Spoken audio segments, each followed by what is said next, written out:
Hey, beautiful people, it's Rickita with Credit 101, and this is episode 23. In this episode, we're going to talk about how you can get your credit score for free and when you are able to get your credit scores for free. Now, we talked a lot about other places where you can go and just get it for free on like Aura, Identity IQ, and places like that. With this one, I want to show you like in what instances can creditors have to give your credit reports and your credit scores for free.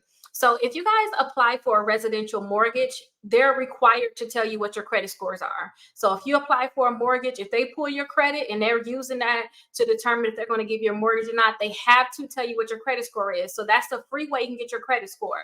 Another thing too, if a creditor take adverse action against you, like if they was to refuse to give you an increase, or if they don't give you the credit limit that you thought that you were going to get, they have to tell you what credit score you had. And a lot of times, like if you apply for credit cards, you're going to get a letter in the mail, or maybe sometimes they'll show you or they'll email it to you, like Capital One, sometimes they email it to you.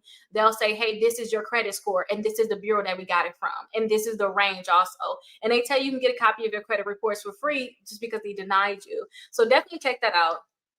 If a creditor raise your interest rate, that is a reason why they'll have to give you a copy of your credit score. They'll have to tell you what credit score you have, which will let you determine, should you even continue to be with that company, or they'll tell you, hey, we raised your credit score because we raised your interest rate because you had a lower credit score. So keep that in mind. They have to give you your credit score when they do these different things. Now, some states require that creditors disclose your credit score, and I kind of told you that when I talked about Capital One. They have to tell you what your credit score is. If they get your credit report to your credit score and they use that to factor it in for any reason, they have to tell you what score they had got for you. They have to tell you, okay, this is the score that we got for you, and now we're going to do this, this, and that. So keep that in mind.